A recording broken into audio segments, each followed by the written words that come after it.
Bon, voilà qui est fait. Et maintenant, on va jeter un coup d'œil sur les flotteurs nécessaires pour pêcher dans une rivière comme ça.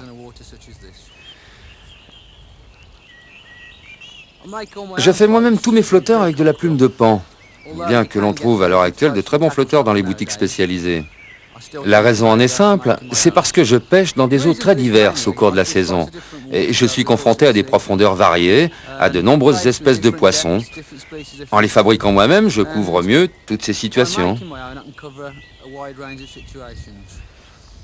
Comme vous le voyez dans cette boîte, et bien que je n'ai ici que quelques flotteurs, il y a de quoi parer à toute éventualité. Si je n'ai pas ce qu'il faut, je le fabrique. Et c'est pour ça que j'en ai une grosse collection. Les deux types de wagglers que j'utilise sont surtout le waggler coulissant et le waggler plombé. Voyons d'abord celui-ci. Ce flotteur est constitué d'une penne de plume de paon et d'une très petite plume comme antenne. Il est conçu pour détecter les touches des très petits poissons, juste sous la surface. On fixe ces flotteurs avec un petit adaptateur souple en silicone qui se fixe, comme ça. De cette manière, il coulisse sur la ligne et on le fixe avec un plomb à chaque extrémité. Cette plombée, je vais y revenir. Au-dessous, je mets quelque chose comme 2 ou 3 plombs numéro 8 qui maintiendront le flotteur pour que seul le bout orange émerge. Comme je l'ai dit, ce flotteur est surtout destiné à pêcher près de la surface. Dans un endroit où l'eau a une profondeur de 2 mètres, je vais l'utiliser pour pêcher à 1 mètre ou à 1 mètre 20. Mais certainement pas pour pêcher sur le fond.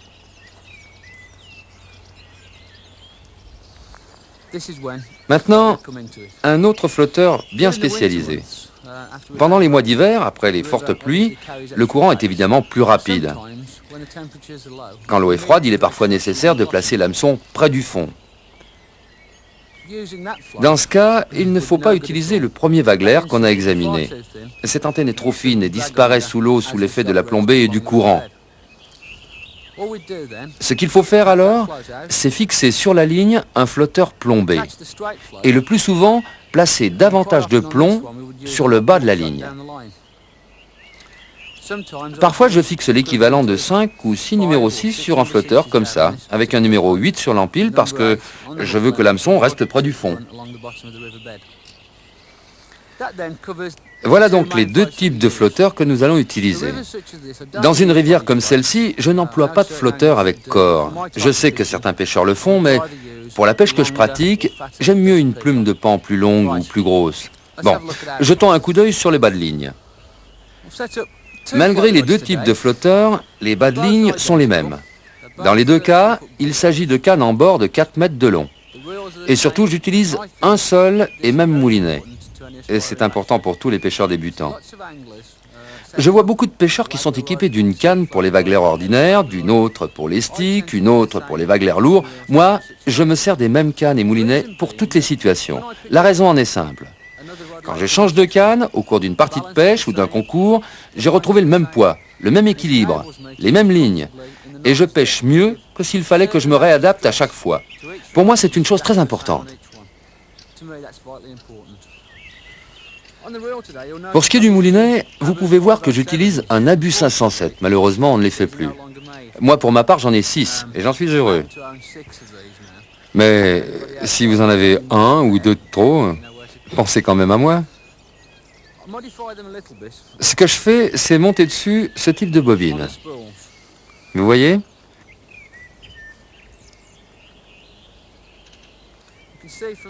Je possède quelques bobines spécialement conçues pour s'adapter sur le moulinet. Elles sont assez plates et elles prennent une 60aine de mètres de fil. Je ne mets pas davantage sur un moulinet capoté pour éviter les blocages. Et pour une rivière comme celle-là, 60 mètres, ça suffit amplement. On ne risque pas de prendre un poisson qui prenne davantage de fil. Et si ça arrivait, je crois que de toute façon, on aurait bien peu de chance de le ramener. On va remettre tout ça en place. Personnellement, je préfère que la ligne flotte. Aussi, avant de commencer, je passe dessus un peu de silicone en bombe. On en trouve d'excellents sur le marché. Donc, on donne un bon coup avant de commencer, c'est-à-dire sur le moulinet. Et il y a deux avantages importants.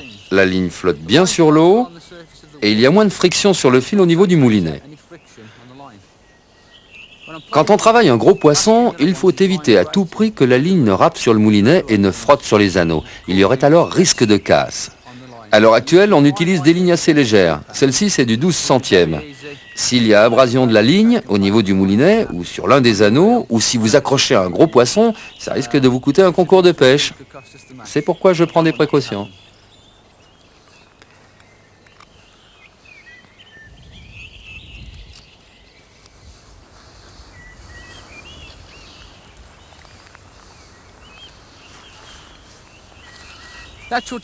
Voyons le montage sur la première canne. Voilà le flotteur coulissant dont je parlais tout à l'heure. Je leste le flotteur avec ce plomb de ce côté de l'adaptateur. Vous voyez ici que j'utilise des nouveaux plombs non toxiques que l'on appelle double cut, fabriqués par la maison encore. Je ne les utilise que depuis peu de temps, très peu de temps. Mais je les trouve parfaits pour ce type de pêche. On les déplace facilement, sans endommager la ligne. Ce sont d'excellents plombs. Vous pouvez également constater que dans cette plombée, j'ai placé de très petits numéro 8. Ils se déplacent avec le reste de la plombée. Plus bas, sur la ligne, il y a 3 plombs numéro 10. On a aussi une possibilité, parce qu'on a placé de petits plombs sur le flotteur. C'est de fixer ces numéro 8 à n'importe quel moment de la pêche. Par exemple, alors que vous êtes en train de pêcher, il arrive que survienne toute une horde de petits poissons en surface. Il faut alors pêcher tout de suite plus profond. Il suffit d'insérer 2 ou 3 ou même 4 de ces petits numéro 8 à proximité des plombs qui sont déjà sur la ligne. 3 numéro 8 ensemble, un numéro 10, un autre numéro 10 sur l'empile. Comme vous le voyez avec ce bas de ligne, je peux pêcher entre 1 mètre et 2 mètres environ. Et je couvre donc beaucoup de situations possibles. Il est même possible de ne pêcher qu'à 50 ou à 60 cm de profondeur avec cette ligne. On ne place alors qu'un seul numéro 10 sur la ligne. Mais on a aussi la possibilité, en plaçant les petits plombs avec la plombée du flotteur, de pêcher à, disons, un peu plus de 2 mètres, avec un vagueleur de ce type. Mais il est très sensible, et il ne prend donc pas beaucoup de plombée. Il ne faut pas essayer d'aller au-delà de 2 mètres. Pour une profondeur plus importante, il faut utiliser quelque chose de plus gros. C'est ce que nous allons voir.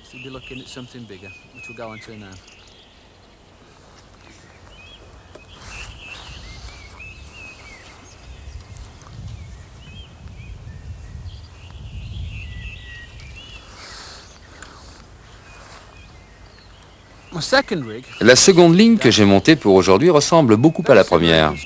Il s'agit aussi d'une canne de 4 mètres en bord.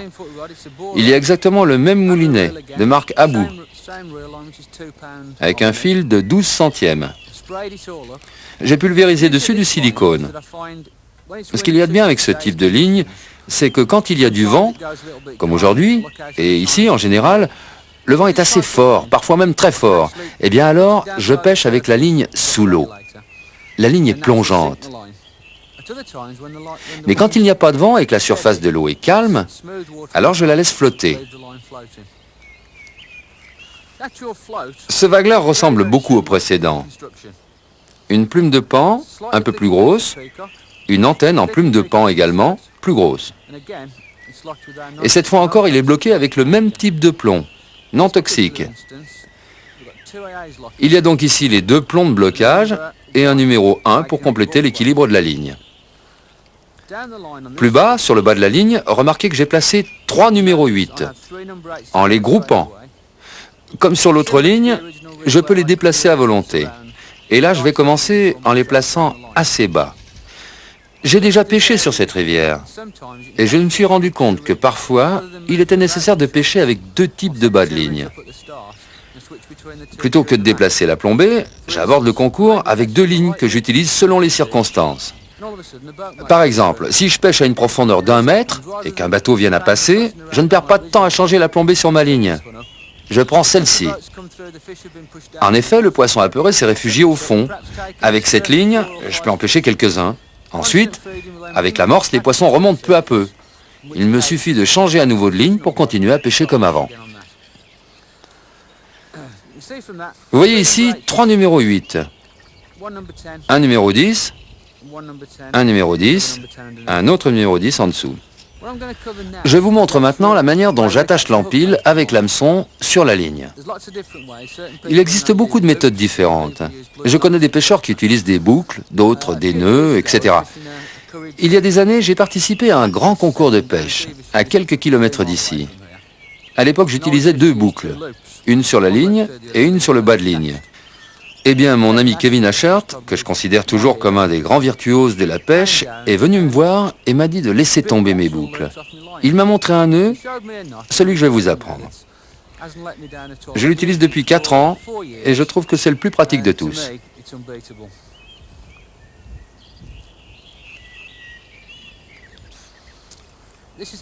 Voici la manière dont on fait le nœud. Une ligne de 12 centièmes que je vais abouter à un bas de ligne de 6 centièmes où il y a l'hameçon. Il faut choisir une longueur de fil, 40-60 cm, ça n'a pas d'importance. La couper, placer les 2 fils l'un contre l'autre, aligner les extrémités. Il faut compter 10-12 cm à peu près. Il faut former une boucle complète autour des doigts. Passer les 2 extrémités une fois, une deuxième fois, et serrer. Au moment de serrer le nœud, on mouille d'un peu de salive. Il reste les 2 bouts de fil.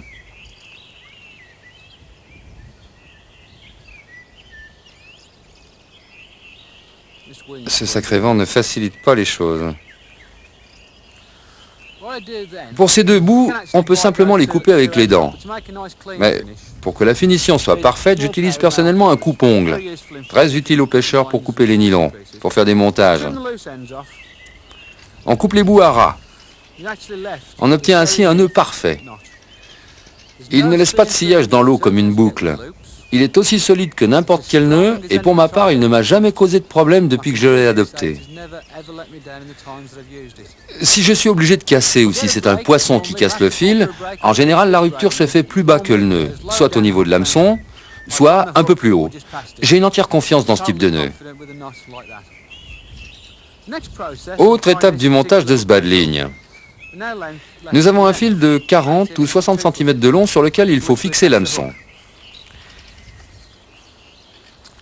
Aujourd'hui, sur ce type de ligne, je vais fixer un hameçon numéro 19. C'est un nouveau modèle de Mustad référence 90-340. Sur l'autre bas de ligne, j'ai fixé un hameçon 16 pour une ligne de 12 centièmes. Sur celle-ci, qui est un peu plus lourde parce que j'espère des poissons plus gros, je vais commencer avec un 19. Et on verra ensuite.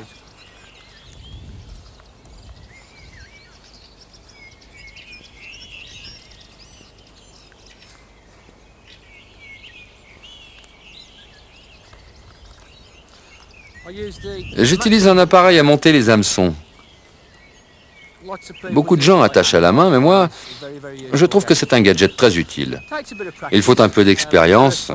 La première fois, vous le tripotez dans tous les sens pour trouver comment le placer, mais ça devient un geste naturel. Maintenant, je crois que je pourrais le fixer les yeux fermés.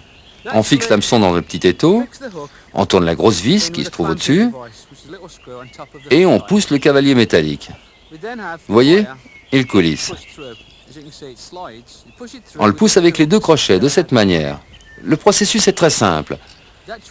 On prend la ligne dans une main, moi je suis gaucher, un droitier ferait différemment. On place le fil contre les 2 crochets. On passe, on tourne comme ça, de manière à placer le fil sur la palette de l'hameçon. Il faut toujours que le fil soit à l'intérieur de la palette. Je reviendrai sur cette palette ensuite. Quand le fil est comme ça sur la palette, il faut tourner doucement. 10 ou peut-être 12 tours. Ah, je connais des gens aussi qui ne font que 3 ou 4 tours. Ils font comme ils veulent. Ils y trouvent sans doute leur compte. Chacun fait ce qu'il croit être bon. Quand vous avez fait vos 10 ou 12 tours, vous ramenez comme ça le fil pour passer sur le crochet. Vous poussez alors le crochet avec un doigt et l'hameçon est alors fixé. Il reste ensuite à prendre la ligne un peu plus loin et à tirer doucement pour serrer. Maintenant, c'est bien accroché. Il ne reste plus qu'à desserrer la vis et voici l'hameçon. C'est le moment difficile. Beaucoup de pêcheurs à cette étape tiennent l'empile. Mais en procédant comme ça, avec le bout qui dépasse, on en mêle facilement. Pour éviter ça, le secret, surtout avec des fils fins, de 5 centièmes ou moins, c'est de tenir l'hameçon, de tirer doucement l'empile, en tenant comme ça le fil entre les doigts. Voilà. On serre légèrement en tirant et on dégage ainsi l'hameçon proprement avec le bas de ligne. On reprend maintenant le coupe-ongle. On coupe les bouts, pas trop près de l'extrémité. Si le serrage n'est pas bon, le nœud risque de se défaire. Il faut couper à une distance de 3 ou 4 mm.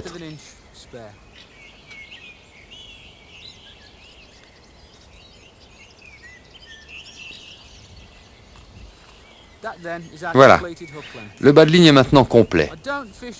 Pour ce qui concerne la longueur du bas de ligne, je n'ai pas de règle. Vous le voyez, aujourd'hui, j'ai adopté une longueur de 40 cm. Parfois, si je pêche à une faible profondeur, il m'arrive d'avoir une empile de seulement 20 ou même 15 cm. Je n'aime pas placer des plombs sur l'empile. Si je pêche avec un stick, j'utilise aussi un bas de ligne très court et je place les plombs juste au-dessus du nœud. Aujourd'hui, pour un coup de ce type, j'ai choisi 40 cm. Je vais maintenant repousser ce plomb de 10 pour l'amener contre le nœud.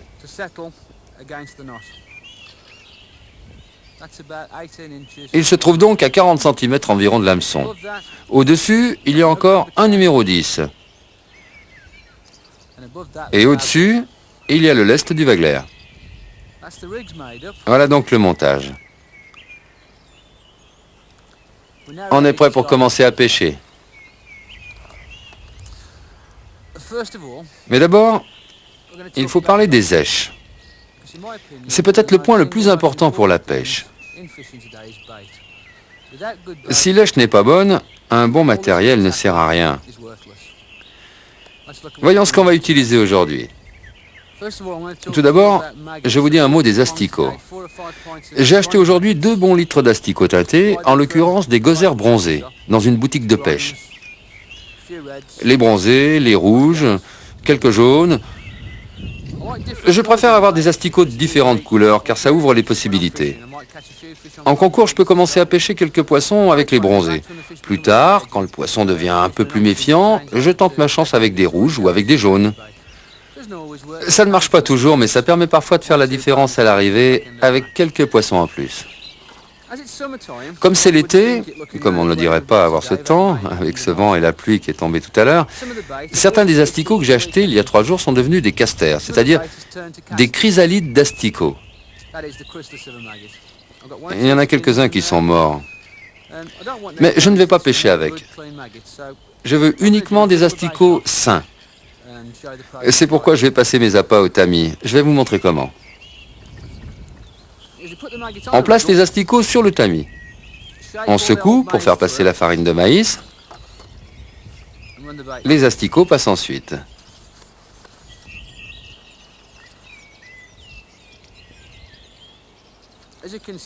Comme vous le voyez, il reste quelques asticots morts, des casters, un peu d'herbe et quelques déchets.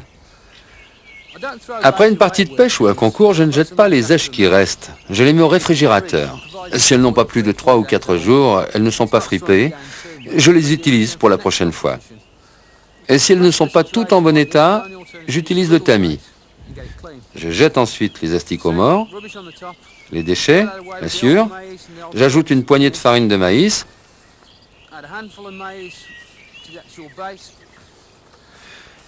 La farine joue le rôle de dégraissant. Elle permet de nettoyer les èches qui plongent ainsi plus facilement. C'est bon. Comparez les deux.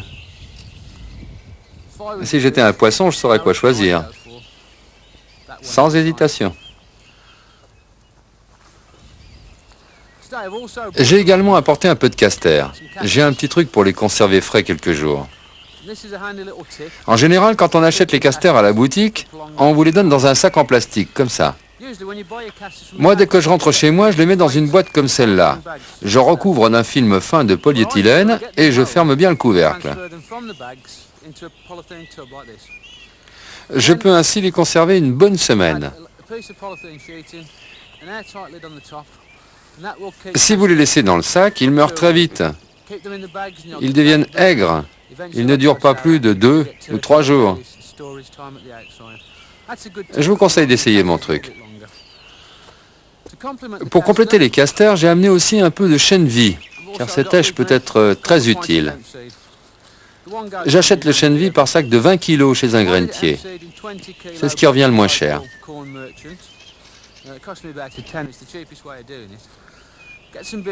Je le fais ensuite bouillir dans un grand faitout et je le mets au congélateur en sac d'1 demi-litre. J'en utilise continuellement, au moins pendant les mois d'été. J'en ai toujours une dizaine de sacs prêts au congélateur. Aussi, pour les concours, il me suffit de prendre un sac et de le laisser décongeler. C'est tout pour les èches. Aujourd'hui, je crois qu'on va surtout utiliser l'asticot. Mais j'ai des èches en réserve au cas où. Allons-y. Bon, j'ai préparé tout le matériel. Vous le voyez, j'ai tout à portée de la main. La première canne, que je vais utiliser avec le flotteur 3BB dont je parlais tout à l'heure. Je ne me sers pas de support pour ce type de pêche. Je préfère poser la canne sur le rond de la bourriche. Voilà, j'y vais. Je lance, je peux ensuite envoyer des amorces. La canne est posée là. Mon autre canne est derrière moi, en cas de besoin. Les èches, toujours à portée. Mais je voudrais aussi vous donner un truc pour les mois d'été. Tout à l'heure, je parlais des asticots qui se transforment en chrysalides. Je prends la précaution d'apporter une grande boîte afin d'y placer les èches. Le surplus, dont je n'ai pas besoin, je les mets dans un sac. Je place la boîte sur l'eau, à l'intérieur de la bourriche, comme ça.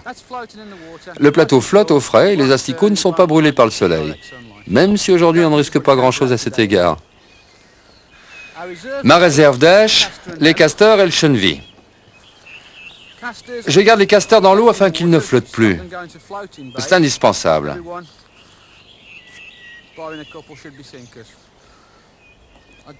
À vrai dire, je ne crois pas que je m'en servirai. La fronde à amorce. Si l'élastique casse, j'en ai une de rechange. La boîte de matériel, j'ai tout sous la main. Si je dois mettre des plombs, changer l'hameçon, tout est là. Si je dois changer un flotteur, si j'en perds un dans un arbre, j'ai là tous les flotteurs. Donc, tout est prêt pour commencer la pêche. L'épuisette, je la pose sur un support. Plutôt que de laisser l'épuisette dans l'eau, où elle risque toujours de s'accrocher, je préfère la placer sur un support de canne. Si un gros chevenne ou quelque chose comme ça se met à mordre, tout ce que j'ai à faire pour le ramener, c'est de saisir l'épuisette au bon moment. C'est très pratique. Autre chose, le dégorgeoir derrière l'oreille doit toujours être prêt. C'est bon, cette fois on pêche. Je lance la ligne pour pêcher à une profondeur de 1,20 m environ. Il y a 3 plombs numéro 10 sur le fil, avec une empile d'1 livre et un hameçon de 21. Théoriquement, sur un poste comme celui-ci, il y a un peu moins de 2 mètres de fond.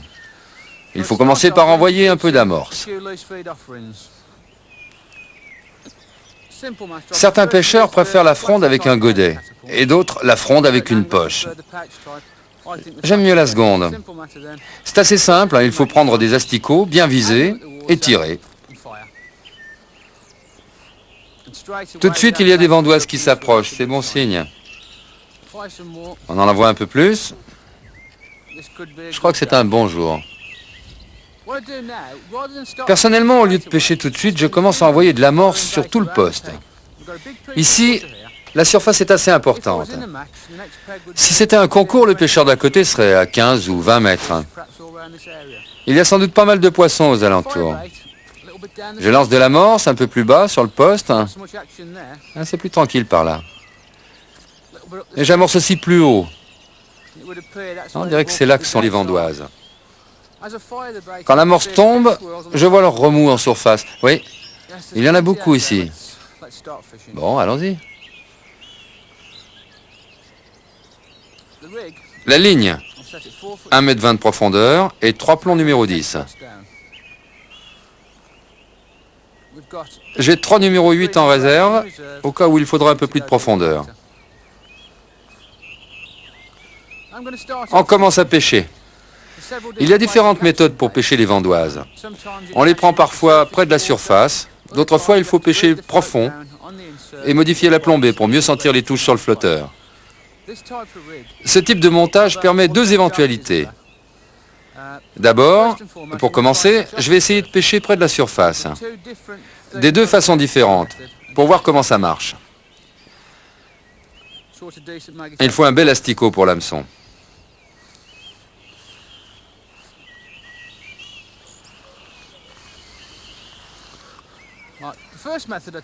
La première méthode, étant donné qu'il y a du poisson en surface, c'est de lancer lèche et de ramener le flotteur dans le banc de poissons. Là, il y a beaucoup de poissons qui font des remous. J'ai une touche.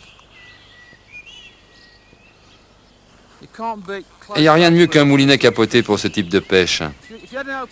Avec un moulinet non capoté, il faut sans cesse ouvrir et fermer le pick-up. Ouvrir et fermer.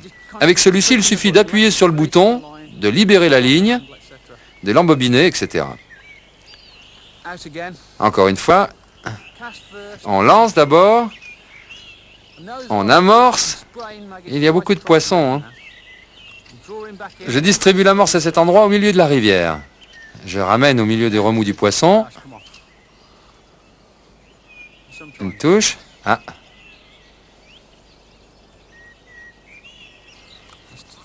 Il est parti, hein, ça arrive. J'ai déjà eu 3 touches, ça commence bien. Je crois que l'èche est abîmée, je vérifie. Ah oui, l'asticot est totalement dévoré. Maintenant, j'essaie autre chose, même si c'est un peu tôt. Je n'ai encore lancé que 3 ou 4 fois. Je vais d'abord écher l'hameçon, le lancer dans l'eau assez près, et ensuite envoyer l'amorce. Donc, quand les vandoises sont près de la surface, il y a 2 techniques pour les pêcher. On peut lancer d'abord le flotteur, puis amorcer et ramener, ou amorcer d'abord et envoyer l'hameçon sur les amorces. J'envoie pas mal d'amorces parce qu'il y a beaucoup de poissons. On va en prendre quelques-uns. Ouais, c'en est un. Il a engamé dans la demi-seconde qui a suivi l'arrivée de l'èche. C'est soit une ablette, soit une vandoise. C'est une petite vandoise. Ces hameçons à ardillons sont parfaits. L'une des raisons pour lesquelles je choisis les mustades, c'est qu'ils n'abîment pas l'èche. On peut les piquer très finement dans la peau. Si j'étais poisson, je n'y résisterais pas. La technique de lancer que j'utilise, alors qu'il y a du vent, consiste à donner une impulsion à la canne, de manière à compenser le vent. Par ailleurs, le vent agite beaucoup le bas de ligne. Il y a 2 manières de lancer un flotteur comme celui-ci. La première consiste à tenir l'asticot entre le pouce et l'index, à amener la canne à la verticale, de manière à lui donner un peu d'action, et à lancer, comme ça. On va lancer encore une fois. On tient la base de l'hameçon, on amène la canne en arrière, et on l'envoie en avant. Lorsque le flotteur va toucher l'eau, on retient un tout petit peu. Si on a un moulinet à anse, on freine avec le doigt. Et avec un moulinet capoté, évidemment avec le bouton. En agissant comme ça, l'appât doit toucher l'eau juste en face de vous. Il n'y a pas de perruque. C'est la bonne manière de procéder. Lorsque les conditions le permettent et qu'il n'y a pas d'arbre autour, ce n'est pas le cas ici, j'emploie le lancer vertical. De cette manière, je peux utiliser un flotteur plus léger que lorsque le poste est entouré d'arbres. Il suffit de monter le flotteur vers la canne, à seulement 1 mètre ou un peu plus, de relever franchement la canne et de lancer. À nouveau, juste avant de toucher l'eau, on contrôle avec le doigt. Et certains préfèrent ce type de lancer. C'est mon cas. Ah, vous faites votre choix. On rembobine à fond. Chaque fois que vous ramenez la ligne, et surtout en pêchant à la vandoise, il faut vérifier l'èche. Vous voyez qu'ici, le bout de l'asticot est abîmé. Ça signifie qu'une ablette ou une vandoise l'a mordu, peut-être en le manquant un peu. Il faut vérifier. Un poisson qui se respecte ne prendrait pas une èche comme celle-là. Un bel asticot, on le pique comme ça.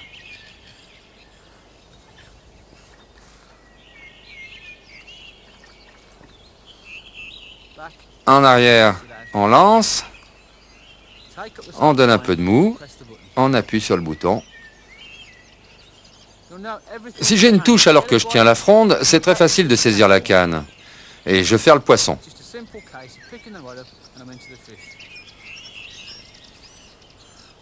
Je vais encore essayer une fois de cette manière. J'en ai une. J'aime pêcher la vandoise. Parmi tout ce qui nage, c'est le gardon que je préfère. Mais ce type de pêche, durant toute la journée, et en été, c'est un très petit poisson, à peu près 60 grammes, pas plus. Il ne faut pas longtemps pour avoir un bon poids. Il mord sans arrêt. Comme je disais, je préfère le gardon, mais ici on le prend surtout pendant l'hiver.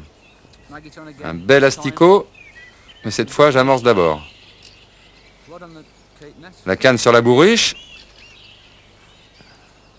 Il faut beaucoup d'amorce, étant donné qu'il est sûr qu'il y a beaucoup de poissons. J'en vois quelque chose comme 50 ou 60 asticots. Je les envoie dans tous les coins. Et il y a du poisson presque partout. Je lance à la verticale.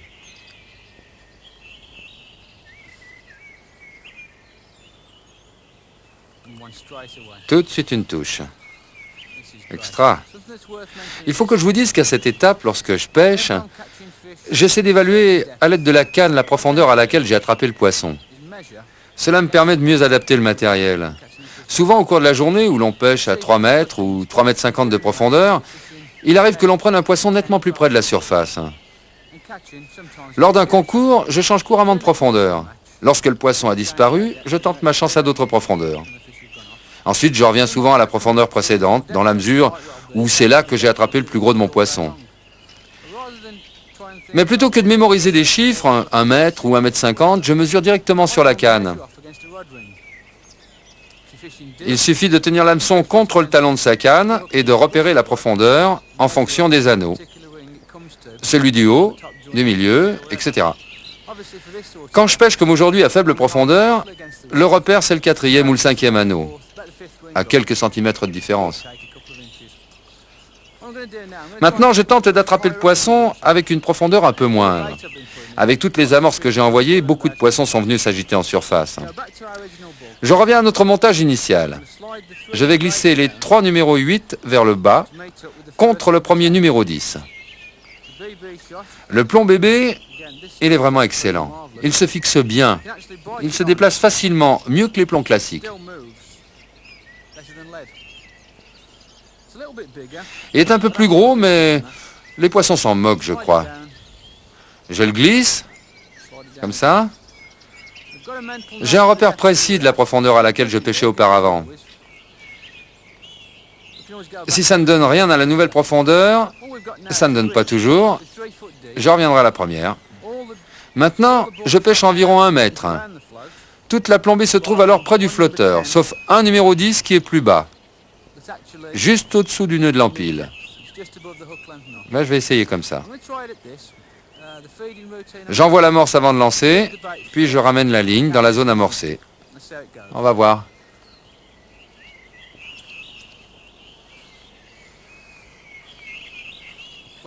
Beaucoup d'asticots. Les poissons sont encore là.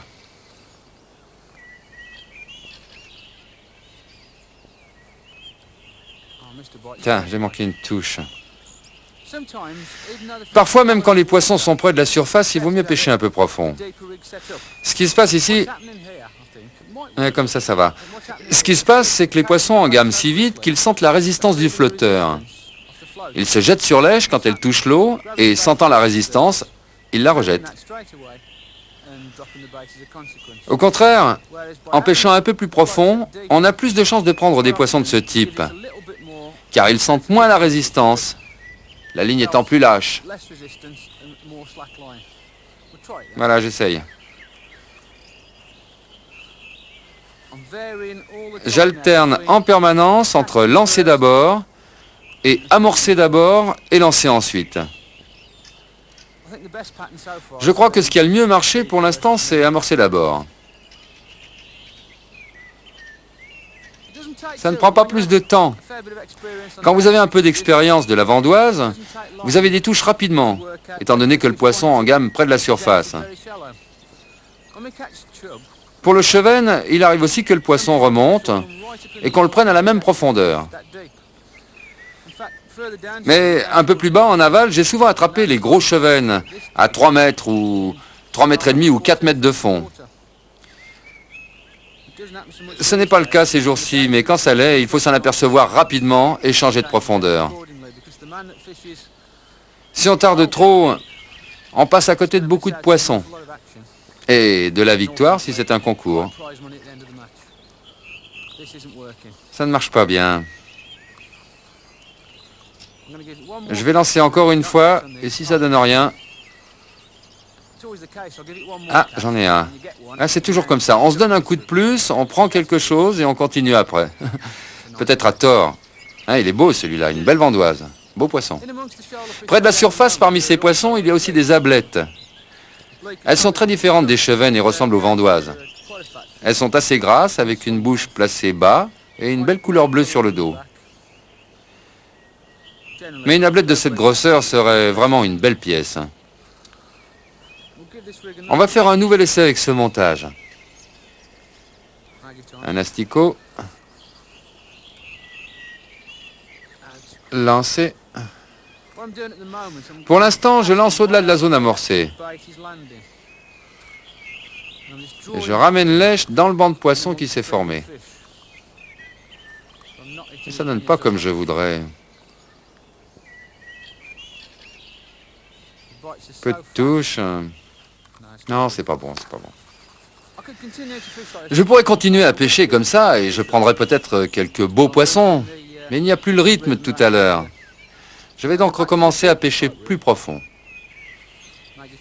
Un asticot. On déplace le lest. On a beaucoup de possibilités avec ce montage. On peut par exemple, et c'est ce que je vais faire, pêcher avec des plombs groupés. Là, c'est réglé à profondeur moyenne. 2 numéros 10 ensemble. Un numéro 10 sur l'empile. Mais on peut varier. Par exemple, en baissant tout et en plaçant le lest juste au-dessus de l'empile. Il faut tester, faire des essais. Un concours dure 5 heures, c'est-à-dire longtemps. Dans des conditions comme aujourd'hui, j'ai donc 5 heures pour essayer et affiner. Un poisson.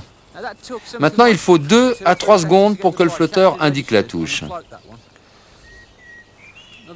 Encore une petite vandoise. Ah, de beaux poissons. À propos, je m'intéresse de près à la pollution. Et j'ai lu un article récemment à propos des rejets des égouts et des pesticides qui m'a fait froid dans le dos. Mais à voir les poissons que j'attrape aujourd'hui, il semble qu'on ait encore un avenir. J'espère qu'on pourra faire échec à la pollution. Sauvegarder des rivières.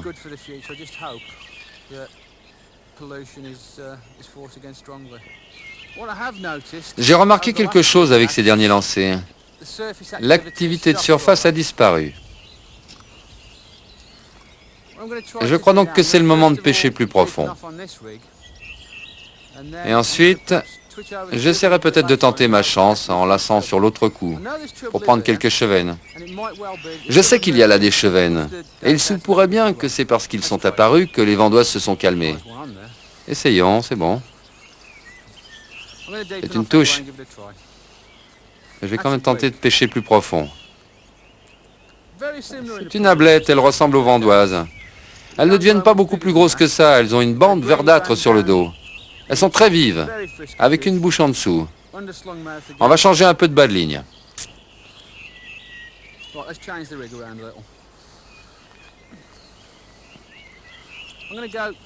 Je vais pêcher 50 cm plus profond.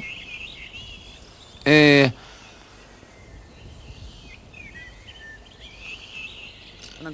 je vais donc déplacer 2 des 3 numéros 8 qui étaient près du lest, pour les mettre environ à mi-profondeur.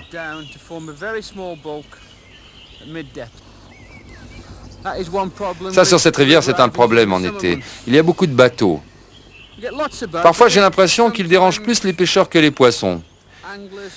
Mais certains jours, il devient presque impossible de pêcher. C'est un vrai défilé, il y a d'énormes remous.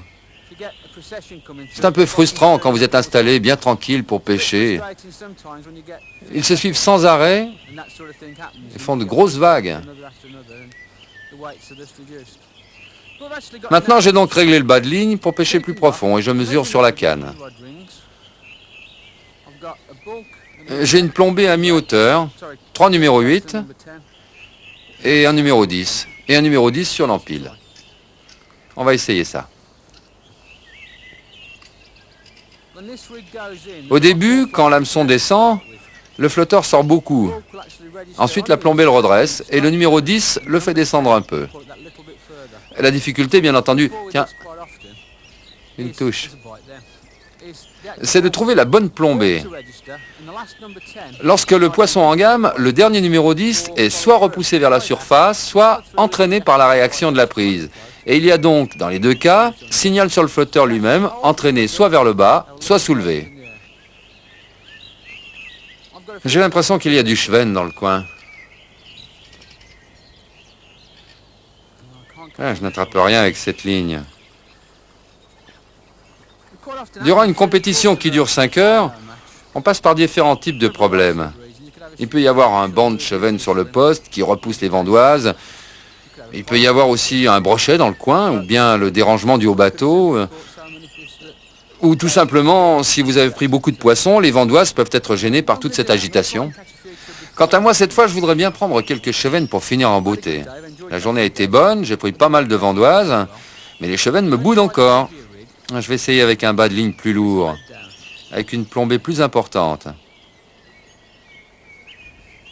Vous voyez l'avantage d'avoir tout à portée de la main? C'est très important. Lorsque je suis en compétition sur une rivière comme ça, et que ça a bien marché au début, il m'arrive de préparer 2 ou 3 cannes avec un bas de ligne identique. La raison est simple. Ne pas perdre de temps est primordial. Or, si la pêche marche et que vous en mêlez, vous gagnez de précieuses minutes si vous disposez d'une canne avec un bas de ligne identique à celui dont vous vous serviez auparavant. Personne n'est à l'abri d'une grosse perruque. Et si vous n'avez pas de canne et de ligne de rechange, la compétition est terminée pour vous.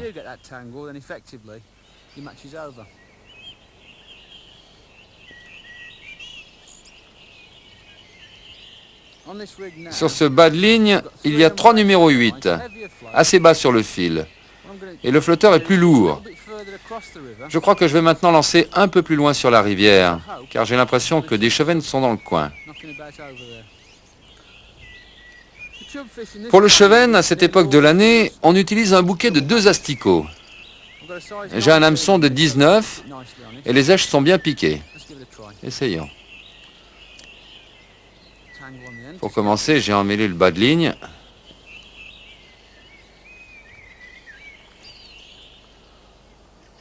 Ce vent est terrible.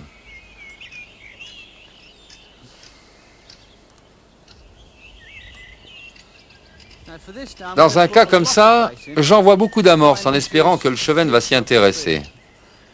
La journée commence à décliner. C'est le moment idéal, car le cheven se nourrit souvent quand le soleil s'en va. Bien qu'il y ait eu peu de soleil aujourd'hui. C'en est un. Non, encore une belle vandoise. Vous voyez, je mouline avec la canne baissée de manière à ce que le poisson reste sous l'eau, jusqu'à ce que le flotteur soit visible. C'est très important. Et je peux alors le récupérer dans la main. Ouais, elle est assez grosse. Hein. J'aimerais en prendre davantage des comme ça. Parfois, en pêchant plus profondément, on tombe sur un banc de plus grosses vandoises. Comme je le disais tout à l'heure, on procède par essai et par ajustement. On modifie la profondeur, le montage, et parfois, au cours d'une compétition ou simple partie de pêche, on finit par trouver la bonne solution.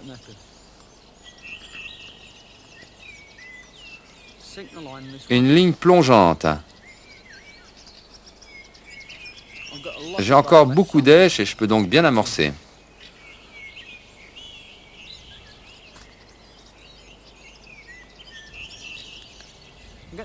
Avec ce type de montage, avec le flotteur que j'ai choisi et le type de plombée sur la ligne, l'èche est présentée pratiquement comme pendant l'hiver.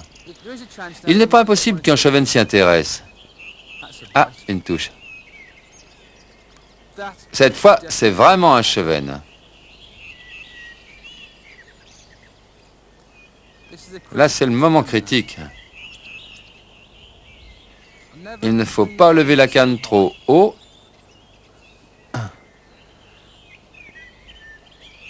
Sinon, le poisson fait des bonds en surface.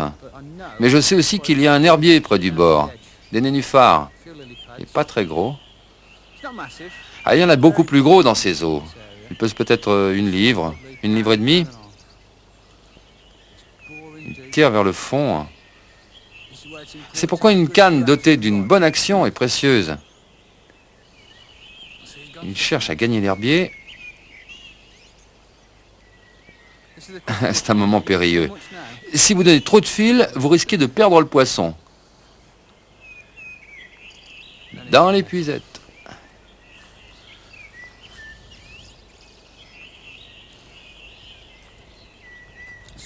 Ah, un beau poisson d'été. 1 livre et quelques.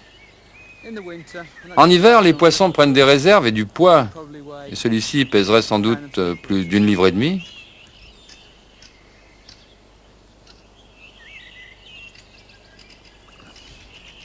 Dans la bourriche. Maintenant, ce que je vais faire, c'est pêcher un peu moins profond avec cette ligne. J'ai vu des remous intéressants sous les arbres, sur l'autre rive, des chevennes. J'espère qu'ils ne vont pas se faire prier. Il commence à se faire tard.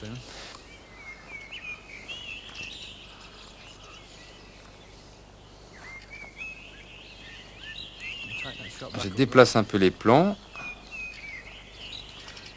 Encore une fois, 2 asticots rouges.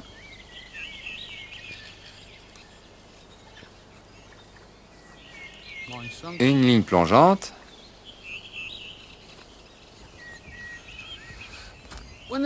Lorsque les chevennes viennent se nourrir sur un coup comme celui-ci, il y a souvent du sport.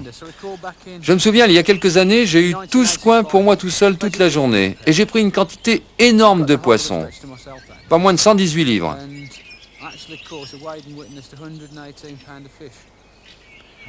Toute la journée, j'ai pêché près de la surface, avec une longue canne, près de l'autre rive. C'est extraordinaire. Hein. Je n'ai jamais rien connu de pareil en compétition. C'est bon. C'est un chevenne. C'est donc que l'endroit était bon. C'est un assez beau poisson. Il faut faire attention car il y a pas mal d'herbes dans le coin pour s'y accrocher. Et les chevennes le savent bien. C'est quelque chose de terrible. Ce n'est jamais drôle de perdre un poisson. Et c'est terrible, hein, dans une compétition, d'avoir le poisson gagnant au bout de la ligne, dans la dernière ligne droite, de le perdre dans un herbier. Celui-ci n'ira pas. Je crois qu'on a de la chance. C'est l'instant critique. On teste les limites de la résistance de la ligne. On teste aussi l'accrochage de l'hameçon. Il n'est pas encore prêt là. C'est un superbe poisson. Allez, oui.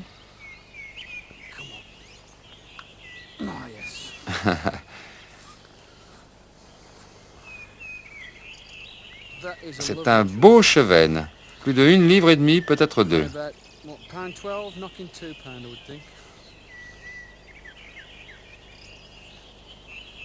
Le dégorgeoir. Ah, il a l'air un peu fatigué. Il a frayé récemment. Un peu plus loin en aval, sur cette rivière, il y a un endroit pendant la fermeture de la pêche, fin mai, début juin, où de très nombreux poissons viennent frayer.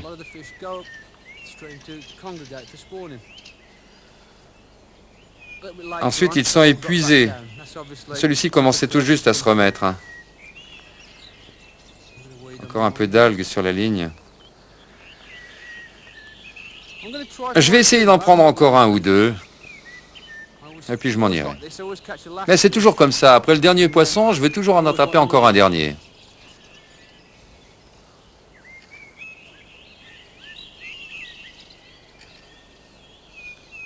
Il m'est arrivé de promettre à ma femme de rentrer à telle heure, et le dernier coup, l'ultime, le der des der, a bien duré 2 ou 3 heures.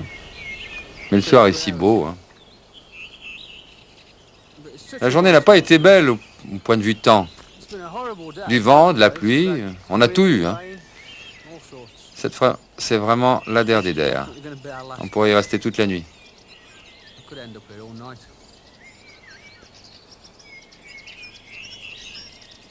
Allez, allez. C'est toujours bien de finir la journée sur un beau poisson, qu'il s'agisse d'une compétition ou d'une simple partie pour le plaisir. Une belle prise en finale, c'est idéal. Le chevenne que je viens de prendre est très satisfaisant, mais on a toujours l'espoir de prendre encore plus gros. Non. Non, c'est fini pour aujourd'hui.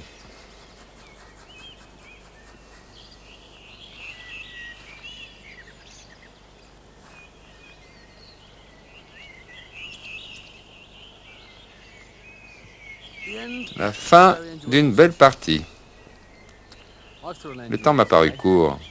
C'était intéressant. J'aurais évidemment aimé prendre plus de chevennes, mais il y a eu beaucoup de vandoises, beaucoup de touches. Je crois que j'ai pris 50% des touches. Si vous connaissez une méthode pour transformer toutes les touches en poissons, croyez-moi, vous êtes génial et votre fortune est faite. À un jeune pêcheur qui voudrait participer à des compétitions, je conseillerais de faire comme moi. Très tôt, je me suis inscrit à une école de pêche et c'est comme ça que j'ai progressé, que j'ai acquis de l'expérience dans les concours. Ensuite, j'ai participé à des compétitions ouvertes à tous pendant une 12aine d'années. Au début, je me suis concentré sur 2 ou 3 endroits. Je crois que c'est ça, c'est indispensable pour réussir en concours. Sur une rivière comme celle-là, on a la possibilité d'expérimenter de très nombreuses méthodes. Le flotteur stick, le waggler, la morsoire, il y a beaucoup de choses à apprendre. Je recommande donc à tous ceux qui souhaitent faire de la compétition de se concentrer sur 2 ou 3 lieux de pêche. Si on va un peu partout, on n'arrive à rien de bon. Il vaut beaucoup mieux bien approfondir les possibilités d'un nombre limité d'endroits. L'apprentissage est meilleur. Eh bien voilà, on ne s'est pas ennuyé. Jetons un coup d'œil sur le poisson. On n'a pris que 2 beaux chevennes dans la journée. J'estime le tout à combien? 12, peut-être 14 livres. Si j'étais en concours, j'aurais peut-être avoué 8 ou 9 livres aux questionneurs qui cherchent à savoir avant la fin. Faut toujours mentir un petit peu. C'est le jeu.